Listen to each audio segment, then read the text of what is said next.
इसी तरीके के हैं जिसमें 20 से 40 बच्चे आ सकते हो, क्योंकि हम 20 से 40 बच्चों को अच्छी तरीके से देख सकते हैं, समझ सकते हैं, उनसे बात कर सकते हैं। स्पेशली मर्चेंट नेवी का जो क्राउड है, पीपल आर वेरी डेडिकेटेड अगर उनको सही से ट्रेन किया जाए तो। देख सर यार, ये नबील के रिजल्ट में भी यही हुआ था। एक्चुअली क्या हुआ कि नबील ने मेरे को बोला और मैं वो सारी चीज़ें भूल गया वहाँ से, और वो मेरे को वंश के थ्रू पता चला था उसका कि उसका एंग्लो में हो गया है। इंटरव्यूज में पोस्चर है, बहुत सारी ऐसी चीज़ें हैं जो फिजिकली जो सामने बच्चा प्रेजेंट है उसको बता सकते हैं, और जैसा वो अपने आप को इम्प्रूव कर सकता है वो ऑफलाइन में ज़्यादा होता है इन कंपेरिजन टू ऑनलाइन। और हॉट एयर,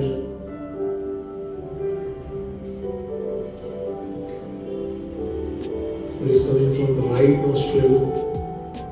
तो गाइज़ ये चेयर है कपिल की, थोड़ी देर में हम कपिल के साथ में भी डिस्कशन करेंगे विक्ट्री अप्रोच ऑफ लर्निंग। और ये है मेरा ऑफिस जहाँ पे जनरली हम लोग इंटरव्यूज़ अपने सेटअप करते हैं सारे के सारे।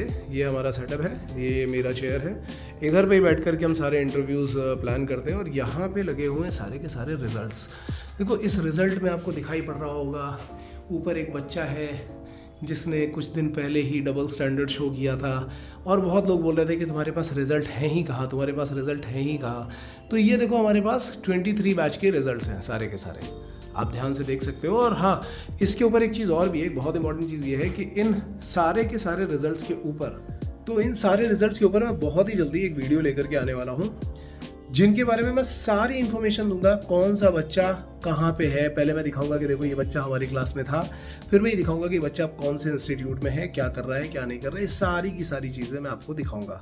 ठीक है, इनमें से कुछ बच्चे ऐसे भी थे जिन्होंने इंटरव्यू सब कुछ क्लियर कर लिया था, लेकिन कुछ बच्चे ऐसे थे कुछ जिनका मेडिकल क्लियर मतलब आई साइड की वजह से उनका एक बैच आगे शिफ्ट कर दिया गया था। तो एक दो बच्चे ऐसे भी मिलेंगे, हम उनके बारे में भी बात करेंगे। उसके अलावा बहुत सारे लोग बोल रहे थे तुम्हारे पास तो रिजल्ट ही नहीं है, तुम्हारे पास तो रिजल्ट ही नहीं है। मैं उनको ये भी दिखाऊंगा कि 140 में से कौन से 126 बच्चे थे जो सेलेक्ट हो गए, ये कौन से बच्चे हैं जिनको इतनी अच्छी रैंक मिल गई है, और जो यहाँ पे हैं जिनके फ़ोटो मैंने लगाए हैं, इनमें से कौन से हैं जो डबल स्टैंडर्ड वाले निकल गए। वो सारी चीज़ें मैं आपको बहुत जल्दी बताने वाला हूँ। ठीक है, सो गाइज ये है हमारा मंदिर क्लासरूम का, और अब मैं आपको दिखाता हूँ हमारा पहला वाला क्लासरूम। ये हमारा पहला क्लासरूम।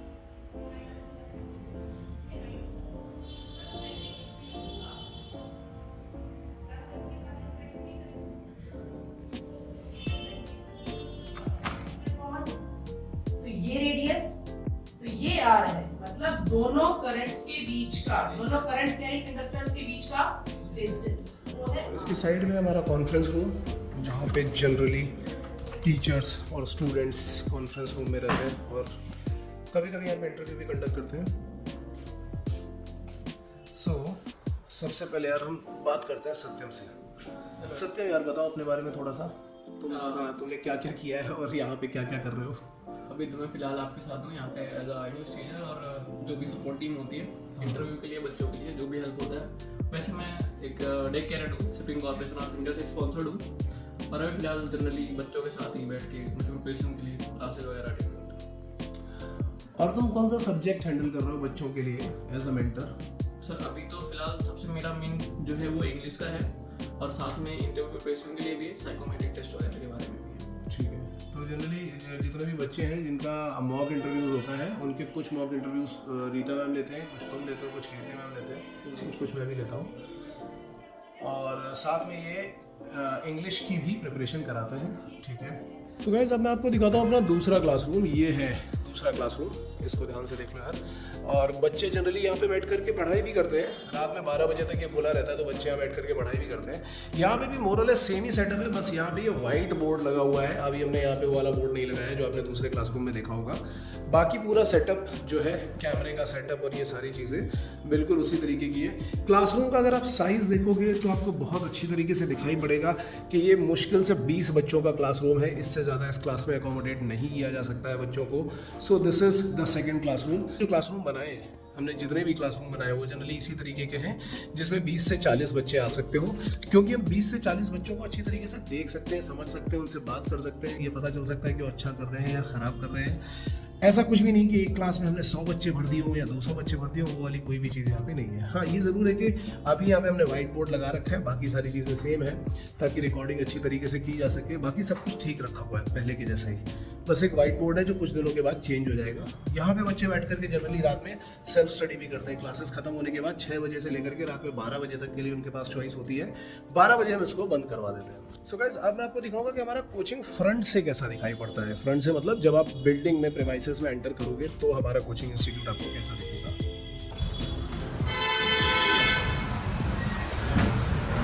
सो गाइस, ये है हमारा coaching institute LifeX Careers Private Limited. यहाँ पे पूरा एड्रेस भी पड़ा हुआ है, ये आपको दिखाई पड़ रहा है। ये पहला वाला डोर है जहाँ से मैंने आपको दिखाया था, जहाँ से हमारा पहला क्लासरूम आता है। अगर आप यहाँ से एंटर करोगे तो यहाँ पे हमारा पहला बड़ा वाला क्लासरूम आता है, और इधर से आप एंटर करोगे तो यहाँ पे हमारा दूसरा क्लासरूम आता है जो कि छोटा क्लासरूम है, और टीचर वाला सेक्शन भी आता है। इसके अलावा अगर आप देखोगे तो ये विंडोज़ हैं जहाँ पे भी हमें रिज़ल्ट लगाने हैं। ये वो वाले विंडोज़ हैं जहाँ पे हमारे मेरी पिक्चर है, यहाँ पे लाइफएक्स करियर्स का लोगो लगा हुआ है, सौरभ गांगुली जी बने हुए हैं। तो ये ऑलरेडी सारा कुछ बना हुआ है। ये वो वाला सेक्शन है जहाँ पे जनरली टीचर्स बैठते हैं, बट फिलहाल हमारे एक टीचर यहाँ पे बैठे हुए हैं। इनका नाम है कीर्ति मैम। तो हेलो कीर्ति मैम, आप थोड़ा अपने बारे में मैम बताइए, अपना introduction. Hi, this is Kirti Sharma, and I have completed my graduation. Then I did my post graduation from YMCA, and then I went into teaching because I always wanted to be a teacher. और मैंने graduation और JEE साथ में आपका 12th merchant navy ये वाली classes को teach किया है। It's been like 5 years that I am into teaching, and teaching मेरे को हमेशा से करना था। आई एम वेरी हैप्पी, और यहाँ पे आई एम मोर हैप्पी क्योंकि जो बच्चे मिलते हैं, स्पेशली मर्चेंट नेवी का जो क्राउड है, पीपल आर वेरी डेडिकेटेड अगर उनको सही से ट्रेन किया जाए तो। लेकिन वही है कि बच्चों की छोटी छोटी नॉर्मल वाली जो प्रॉब्लम्स होती हैं वो रहती है कि हाँ टाइम मैनेज नहीं हो रहा, स्ट्रेस मैनेज नहीं हो रहा, और इन चीज़ों पे जो हम बच्चों के साथ बात करते हैं तो उनको एक रिलैक्सेशन फील होता है, और वो अपने शेड्यूल में, प्लानर में अच्छे तरीके से काम कर पाते हैं, और जब रिजल्ट्स आते हैं और वो खुश होते हैं तो फिर अल्टीमेटली हम खुश होते हैं। मैम देखिए, आपने ऑनलाइन भी पढ़ाया, आपने ऑफलाइन भी पढ़ाया, क्योंकि मुझे अच्छी तरीके से पता है कि जब हम लोग कोविड के ड्यूरेशन में ऑनलाइन पढ़ा रहे थे घर से, और उसके बाद ऑफलाइन भी पढ़ा रहे थे, ऑनलाइन और ऑफलाइन का आपका ऑनेस्ट एक्सपीरियंस कैसा है? बिल्कुल ऑनेस्ट एक्सपीरियंस बताइएगा ऑनलाइन और ऑफलाइन का, as a teacher, not as a student. Even as a teacher online में बाउंडेशन हो जाती है क्योंकि हम उतने अच्छे से आपको टीच नहीं कर पाते हैं। रीज़न बीइंग कि अगर बच्चा मेरे सामने है तो मेरे को उसकी एक्टिविटीज़ दिखती रहेंगी वो क्या कर रहा है। लेकिन ऑनलाइन में एक ऑप्शन हमारे पास होता है कि स्विच ऑन योर कैमरा, क्योंकि जो भी गूगल मीटिंग के थ्रू हम कंडक्ट करें क्लास, तो हम ये बोल सकते हैं कि एटलीस्ट आपको मॉनिटर करने के लिए कि आपका कैमरा ऑन हो। तब उसके चीज़ें अलग अलग हैं, जैसे कभी कभी बच्चा आलसी हो जाएगा तो वो शायद कैमरा ऑन नहीं करे, या हो सकता है कि वो कंप्यूटर से ही क्लासेस ले रहा है तो वो कैमरा ऑन कर भी नहीं पाएगा, वो एक कॉन्स्टेंट हो जाता है। ऑल्सो जब बच्चा यहाँ पे एक्चुअली प्रेजेंट है तो हम उसको पनिशमेंट के थ्रू या फिर अगर कुछ अच्छा किया तो शाबाशी के थ्रू, अब मैं ऑन कैमरा आपकी पीठ कैसे थपथपाऊंगी। लेकिन अगर कोई बच्चा ऐसा है जो यहीं पे प्रेजेंट है और उसने कुछ भी अच्छा किया तो हम उसको शाबाशी दे सकते हैं, तो वो अलग अलग चीज़ें आती हैं। बट ऑनलाइन में इतना अच्छे से नहीं हो पाता, ऑफलाइन में इंटरेक्शन और उसकी वजह से ज़्यादा बेटर रहता है। ठीक है, ठीक है, ठीक है। अच्छा, दूसरी बात ये, जैसे ऑफलाइन में आपने बहुत सारे बच्चे देखे होंगे, हमारे पास मर्चेंट नेवी में जो स्टूडेंट्स आते हैं ये मोस्टली ऐसे बच्चे होते हैं जो 60 से 80% वाले होते हैं। जैसे लास्ट ईयर भी आपने देखा था देवांग का, अचानक से हम लोग एक्सपेक्ट कुछ और कर रहे थे और मार्क्स 61 आ गया था। तो ऐसे कई सारे बच्चे होते हैं। तो जब वो बच्चे इस तरीके की सिचुएशन फेस कर रहे होते हैं, उस मोमेंट पे आप कैसे डील करते हो बच्चों के साथ में? देवांग का तो मुझे पर्सनली याद है क्योंकि वो बच्चा सभी टीचर्स के साथ बहुत अच्छे से इंटरेक्ट करता था और बहुत ज़्यादा मेहनत करता था खुद के एंड पे भी। तो जब उसका रिजल्ट आया, इट वाज वेरी शॉकिंग कि how he got that marks. और फिर मुझे पता चला बच्चों के थ्रू कि मैम वो उधर पे बैठा हुआ है और वो रो रहा है। वो किसी भी बच्चे के साथ होगा क्योंकि जब आप फुल डेडिकेशन से करते हैं और एंड में आपका रिजल्ट नहीं आ पाता है तो हम लोग, मेरे को याद है कि हम पेपर वगैरह बना रहे थे तब वीकली टेस्ट, तो वो छोड़ करके मैं और रीटा मैम गए और हम लोग 1-1.5 घंटे तक उसके साथ बैठे रहे, थोड़ा समझने की कोशिश करी, क्योंकि वो जो मोमेंट होता है तो ऑब्वियसली एक टाइम पे बुरा तो लगेगा, लेकिन फिर अपनी फीलिंग्स को कनेक्ट करके इमोशनली स्ट्रांग होकर और दोबारा काम भी करना पड़ेगा। तो फिर उसको मोटिवेट किया उस चीज़ के लिए और साथ में गाइड किया कि किस तरीके से कर सकते हो, और उस पर्टिकुलर सिचुएशन में जो जो सॉल्यूशंस अवेलेबल थे तो हमने वो भी करने की कोशिश करी। ओके, थैंक यू मैम आपका एक्सपीरियंस शेयर करने के लिए। सो गाइस, अब हम लोग मिलेंगे कपिल से और ज़रा देखते हैं कि कपिल से पूछ के देखते हैं कि वो क्या क्या काम करता है यहाँ पे। कपिल, हाँ भाई बताओ, तो आपका यहाँ पे क्या जॉब रोल है, क्या करते हो आप यहाँ पे और कब से काम कर रहे हो? तो मैं सर, मेरे को 1.5 साल हो गया है, मैं यहाँ पे ऑपरेशंस के काम करता हूँ सारे। और ऑपरेशंस में क्या क्या काम आते हैं आपके पास?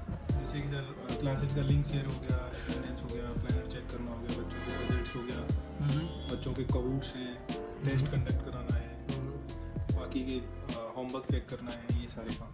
और हॉस्टल? हाँ, हॉस्टल का भी मैनेजमेंट में ही देखता हूँ। अच्छा, पेरेंट और टीचर आते हैं तो उनसे भी मैं ही मिलता हूँ। उनसे भी तुम ही बात करते हो। हाँ। तो बेसिकली अगर देखा जाए तो यहाँ का एक बैकबोन वाला सिस्टम जो है तुम्हारे ऊपर डिपेंड कर रहा है। तो इतने सारे काम करते हो तो कोई ना कोई काम ऐसा तो होता ही होगा जिसमें भूल जाते होगे। बहुत सारे काम भूल जाता हूँ सर। और फिर उसके बाद क्या होता है? उसके बाद आपकी डांट पड़ती है। ठीक है। तो सेम सर ये नबील के रिजल्ट में भी यही हुआ था। एक्चुअली क्या हुआ कि नबील ने मेरे को बोला और मैं वो सारी चीज़ें भूल गया वहाँ से, और वो मेरे को वंस के थ्रू पता चला था उसका कि उसका एंग्लो में हो गया है। एक्चुअली ये सब लोग साथ में गए थे और पहले उसका रिटर्न क्लियर हुआ। रिटर्न क्लियर होने के बाद क्या है कि उसके अब्बा ने मना कर दिया कि हम तेरे को मर्चेंट नेवी ज्वाइन नहीं कराएंगे, तो हमारे घर का इकलौता बच्चा है तो हम तू यहीं पे कोई जॉब देख ले। तो इन बिटवीन वो वहीं से इंटरव्यू देने आया था, वहीं से उसका इंटरव्यू क्लियर हुआ, क्या हुआ तो इन बिटवीन मेरे को पता नहीं चला और रिजल्ट मैंने ही डाल दिया। अच्छा, ये मिसअंडरस्टैंडिंग हो गई थी। ओके। बट एनीवे अगर देखा जाए तो चलो मैं इसको थोड़ा सा ब्रीफ कर देता हूँ। यहाँ पे जितने भी ऑपरेशंस हैं, ऑपरेशंस मतलब सुबह का क्लास कंडक्शन से लेकर के मतलब जूम का लिंक भेजना, जूम के लिंक भेजने के बाद मेडिटेशन कराना, प्लानर भरवाना, बुक रीड करवाना, वीडियो शूट करना, उसके बाद होमवर्क चेक करना, फिर बच्चों के घर पे अटेंडेंस का मैसेज करना, ठीक है, ये सारे के सारे काम, टेस्ट पेपर कंडक्शन, ये सारे के सारे काम कपिल हैंडल करता है। और काफ़ी सारे काम हैंडल करने की वजह से कभी कभी ऐसा होता है कि कभी छोटी छोटी गलतियाँ भी हो जाती हैं, ठीक है। जैसे हमने लास्ट ईयर में 1-2 रिजल्ट हमने ऐसे गलत कर दिए थे कि किसी बच्चे का हुआ था मार्लो का और हमने डाल दिया था BSM का। बाद में बच्चों ने मैं इन्फॉर्म किया कि सर ये एक्चुअली क्या हुआ है कि कुछ मिसकम्युनिकेशन हो गया जिसकी वजह से आपने रिजल्ट कुछ का कुछ डाल दिया है। तो हमें रियलाइज़ हुआ कि हाँ यार हमने गड़बड़ कर दिया और हमने इमीडिएटली रिजल्ट चेंज किए थे। तो जो मैं रिजल्ट की बात कर रहा था ना, नबील का रिजल्ट, वो भी इसी तरीके का एक केस था। मोस्टली क्या होता है कि अगर लोग कपिल को कॉल या मैसेज करते हैं और इसके दिमाग से स्किप हो जाए, क्योंकि ये बहुत सारे काम एक साथ देख रहा होता है, हॉस्टल का भी काम है, क्लासेस का भी काम है, अगर वो सारे के सारे काम एक साथ देख रहा होता है और अगर कोई एक आध काम इधर का उधर हो जाता है तो बच्चे मुझे इन्फॉर्म कर देते हैं कि सर ये वाली चीज़ तो नहीं हो पाई, आप एक बार करवा दीजिए। बट आपको पता होगा ऐसे केस में नबील ने एक बहुत ही गलत डिसीजन लिया। यहाँ पे कुछ शेयर करने के बजाय उसने किसी दूसरे कोचिंग इंस्टीट्यूट में जाकर के पता नहीं क्यों ये शेयर किया, आई डोंट नो। अगर वो करता तो शायद हम ये उसकी कही हुई बात पर डेफिनेटली कुछ ना कुछ एक्शन ज़रूर लेते, क्योंकि कपिल इन सब चीज़ों के लिए कई बार डांट खा चुका है। But anyway that is the part of the system. अभी हम लोग और सारी चीज़ें भी देखेंगे और अपने टीचर्स के साथ में भी बात करेंगे। So Rita ma'am, actually Rita ma'am हमारे क्लासेस में फिजिक्स पढ़ाते हैं, तो मैम आपको कितना टाइम हो गया है पढ़ाते हुए, आपका क्या एक्सपीरियंस है, आपने किनको किनको पढ़ाया, एक बार ज़रा ब्रीफ कर दीजिए। सर मुझे 7+ years का experience in various schools and institutes और IIT JEE बोर्ड्स और ये सब मैंने पढ़ाया है। और अब मैं लाइफ एक्स करियर्स में as a faculty physics faculty यहाँ पे हूँ। ठीक है, आपको मैम कितना टाइम हो गया यहाँ पे पढ़ाते हुए?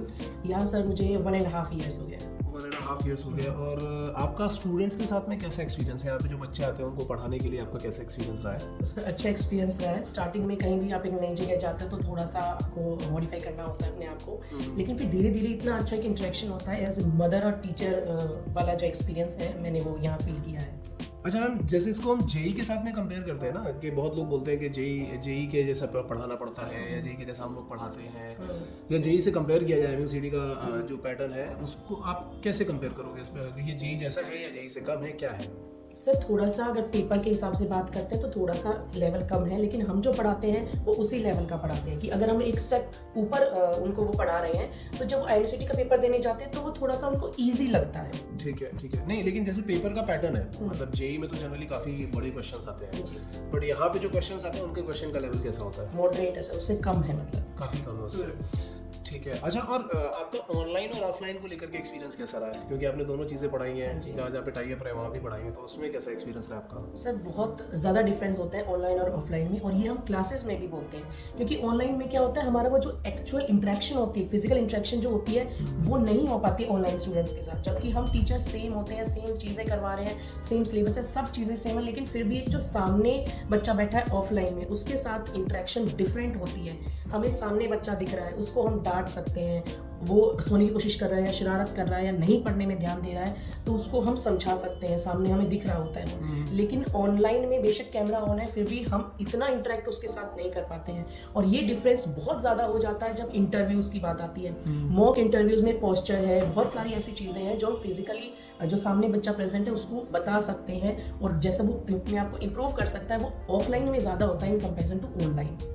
Okay ma'am, thank you ma'am, thanks for being with अस।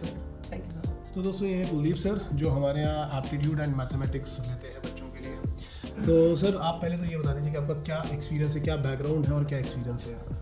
मेरा बैकग्राउंड जो है वो है कॉमर्स स्ट्रीम से और मैं क्लासेस लेता हूँ मैथ्स, अकाउंटेंसी और एप्टीट्यूड की। ओके ओके, तो आपका कॉमर्स बैकग्राउंड रहा है, तो आप ये एप्टीट्यूड की क्लासेस कैसे ले रहे हो, मतलब इतने टाइम से?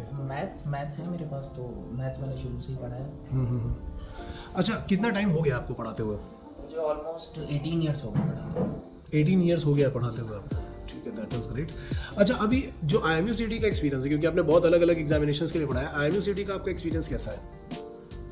ठीक है, मतलब बाकी जैसे कॉम्पिटिटिव एग्जाम है ये भी कुछ वैसा ही है, तो ज़्यादा इसमें कोई डिफरेंस है नहीं। जो बच्चे पढ़ने के लिए आते हैं, बहुत बार बच्चे बोलते हैं कि हमें 2 घंटे की क्लासेस मिल जाएंगे तो हमारा काम चल जाएगा, बट हम लोग यहाँ पे 6-6, 7-7 घंटे भी पढ़ाते हैं कभी कभी बच्चों को, तो वैसा क्यों करना पड़ता है? इसके बारे में आपका क्या कहना है? देखो, बच्चे जो होते हैं ना वो अलग अलग टाइप के स्टूडेंट्स आते हैं। कुछ बच्चे हैं बिल्कुल एकदम ब्रिलियंट ओबीडियंट स्टूडेंट जो 90-95% है, वो 2 घंटे भी पढ़ेंगे तो कोई प्रॉब्लम नहीं है, 1 घंटे भी पढ़े तो भी कोई प्रॉब्लम नहीं है। लेकिन कुछ बच्चे ऐसे होते हैं जिनको पुश करने की ज़रूरत पड़ती है, जो एवरेज बच्चे होते हैं, लाइक जो 60-70% पे आ रहे बच्चे फिलहाल, अगर उन लोगों को हम लोग पुश करेंगे तो वो थोड़ा शायद इस लाइक बच्चे हैं, वरना 90% वाले को कोई ज़रूरत नहीं है। लेकिन जो बच्चा एवरेज है उसको पुश करने की ज़रूरत पड़ती है, उसको बताना पड़ता है कि हाँ भाई ये काम करना है, ये करना है, कैसे मैनेजमेंट करना है, क्या वो सब चीज़ों को बताना उनको ज़रूरी है। तो आपको क्या लगता है ये जो इमोशनल मतलब बच्चों के साथ में जो इमोशनल ब्रेकडाउन्स होते हैं, इन सब चीज़ों को, जैसे हम लोग 6-6, 7-7 घंटे क्लास लगा देते हैं, कभी 8 घंटे भी लगा देते हैं, इससे इनके इमोशनल इंटेलिजेंस पे, इमोशनल कोशेंट पे कोई डिफरेंस आता है, क्या होता है? बिल्कुल, बहुत बहुत इम्पैक्ट पड़ता है इनके ऊपर। अगर आपके पास कोई स्टूडेंट आया और आप उसको बैठा के पढ़ा सकते हो, देखो कई स्टूडेंट ऐसे होते हैं जो घर पे चले जाते हैं लेकिन वो अपना बस 1 घंटा पढ़े फिर बाहर ही घूम रहे, देखा होगा नॉर्मल घरों में भी यही होता है। तो बच्चों को खींच के बैठाना पड़ता है ज़बरदस्ती कि भी बैठ जाओ 2 घंटे पढ़ लो, तो यही काम को हम यहाँ पर करा रहे हैं, तो बच्चों को डेफिनेटली उसका बेनिफिट मिलता है। चलिए, thank you sir, thanks for being with us. So guys, अब मैं आपको दिखाता हूँ यहाँ का जिम। जिस जिम की बात हम लोग कर रहे थे, ये है वो वाला जिम। जनरली हम लोग क्या करते हैं, हमारे जितने भी स्टूडेंट्स हैं वो यहाँ पे आकर के वर्कआउट कर लेते हैं। हालांकि मैं किसी को फोर्स नहीं करता हूँ वर्कआउट करने के लिए। एक सेक्शन इसका ये है यहाँ के अंदर, और एक सेक्शन इसका ये है। तो ये जिम आपको दिखाई पड़ रहा है यार, यहाँ पे अपने सारे स्टूडेंट, मैंने वैसे ही बोला कि मैं किसी को फोर्स नहीं करता हूँ, लेकिन जो भी स्टूडेंट यहाँ पे वर्कआउट करना चाहता है, हेल्थ के ऊपर फोकस करना चाहता है, वो यहाँ पे आकर के वो काम कर सकता है। इसके जस्ट ऊपर वाले फ्लोर में हमारा हॉस्टल है, मतलब नीचे क्लास, एक फ्लोर ऊपर आओगे तो जिम है, और उसके एक ऊपर फ्लोर जाओगे तो हॉस्टल है। और जिम का फीस जनरली सभी लोगों के लिए 1200 पर मंथ रहता है, बट हमने अपने स्टूडेंट्स के लिए बात कर रखी है, तो इसलिए बच्चों का जो फीस है वो अराउंड 800 रुपीज़ पर मंथ रहता है। उसके अलावा हम खुद भी काम करते हैं बच्चों के हेल्थ के ऊपर। आपने देखा होगा हमारे क्रिकेट ब्लॉग्स आते हैं, तो वीक में 2 दिन हम लोग क्रिकेट खेलते हैं ताकि बच्चों का हेल्थ ठीक रहे। So this is all about our classes and the infrastructure. And आप अपने आप देख सकते हो कि ऑफलाइन क्लासेस में, दूसरे क्लासेस में या हमारे क्लासेस में क्या डिफरेंसेस हैं, क्या नहीं है, हम कैसे काम कर रहे हैं, कैसे नहीं कर रहे हैं, ये मैंने सारी चीज़ें आपको बता दी। Okay, all the best guys.